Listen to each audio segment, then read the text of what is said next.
Magandang araw mga kaibigan. Bigyan natin ng reaction opinion itong post ng Politico.com. Title, May connection ba sa impeachment? Several lawmakers reportedly jump to President Marcos Jr. led Partido Federal ng Pilipinas. Biglang nagibang bakod ang mga kongresista.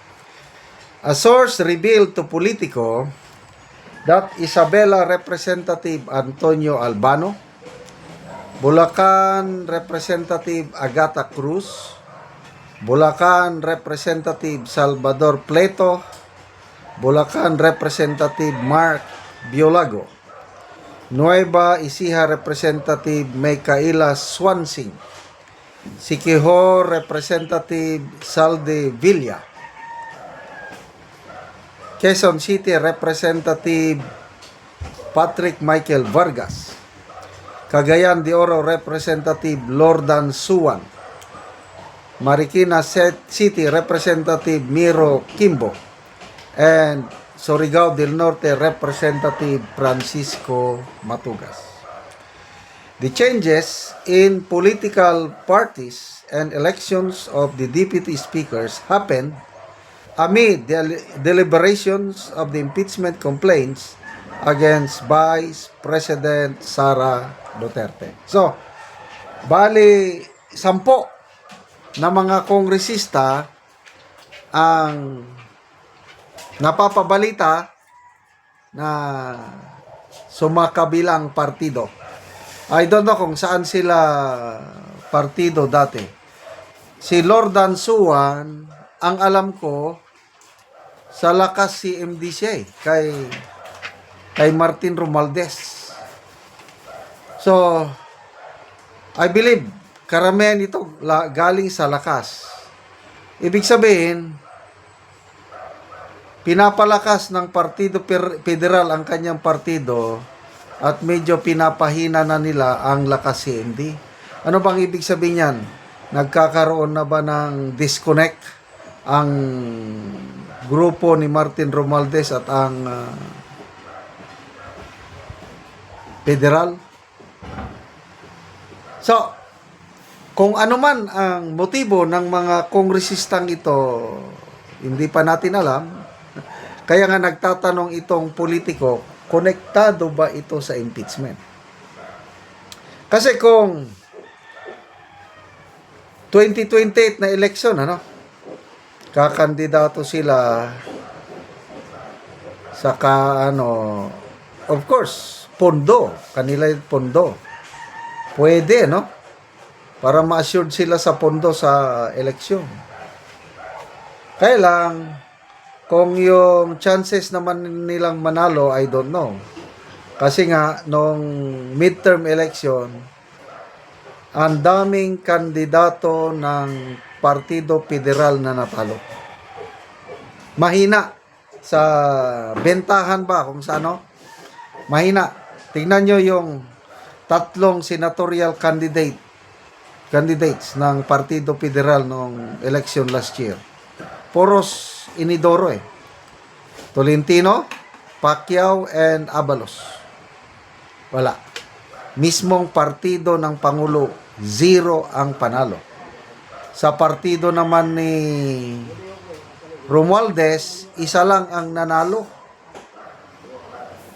Si Erwin Tulfo lang. Ang mga natalong kandidato niya is Revilla at sino ba yung isa? Revilla at kalimutan ko na yung isa. Mahina sa takilya sa midterm election ang mga partido ni Martin Romualdez at ni PBBM. Diyan mo makikita na isinusuka na sila ng taong bayan.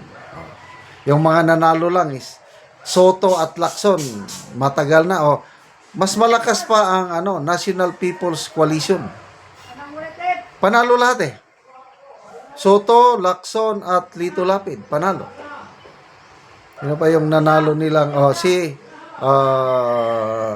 Pia Cayetano nasa Nacionalista Party.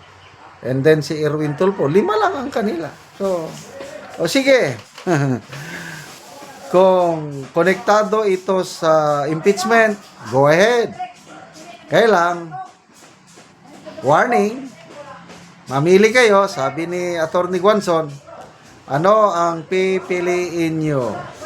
2 taon na lang ang naiiwan sa termino ni PBBM, dyan kayo, magpasakop kayo, o yung 6 na taon sa pamumuno ni BP Sara. It's your choice. Yung payag ni Congressman Joel Chua na very confident siya na makakakuha sila ng 1/3 ng mga kongresista para mag-endorse sa impeachment ni BP Sara, I agree to that. Madali, kasi alam mo na, mga pondo-pondo dyan, yun lang katapat pondo. Basta may pondo, okay, no problem. Kaya lang, ang resback ng taong bayan, makikita nyo. Ang tunay na labanan hindi sa Kamara, sa impeachment ni BP Sara. Kasi expected na yan na teritoryo ng mga anti-Duterte forces ang Kamara. Mga dilawan, nandyan sila. Sigurado ang mga dilawan boboto laban kay BP. Mga Macarromualdez, ang mga loyalist, mga Sige. Ang tunay na labanan, ang tunay na bloodbath ay sa Senado. Tanungin nyo ang mga sarili nyo. Ipaabot nyo ang impeachment sa Senado.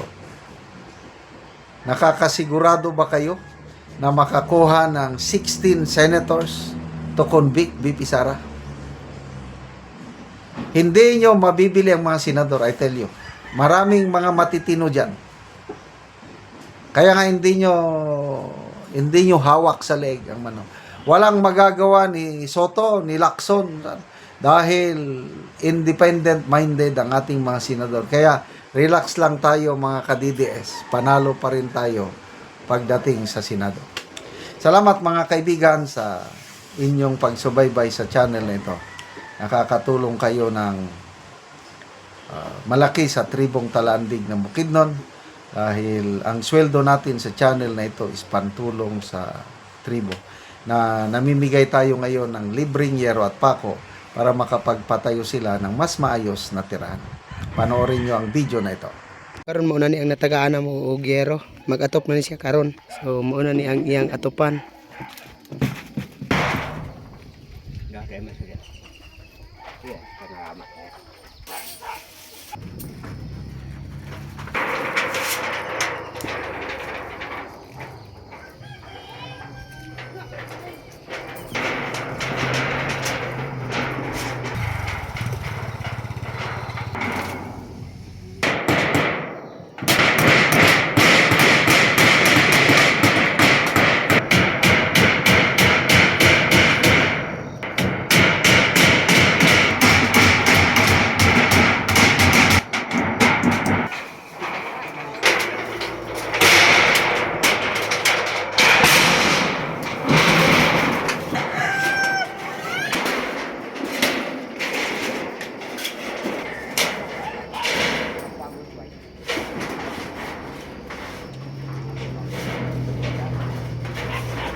Og karon humanag gyud sa pag-atop ang among gihatag nga yero.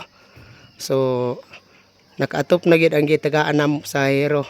Salamat sa Ginoo og ang nagtabang og sen nga nakabalay na gyud mi. Kay katong una nga among balay gilupad sa hangin. Katong nagbagyo.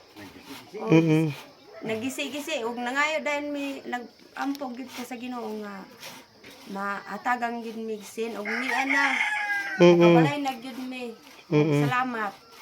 ug ginaot nga naapay matabangan sa hero kay daghang pa ang nanginahanglan nga sama namo. So salamat kaayo nang Kayo.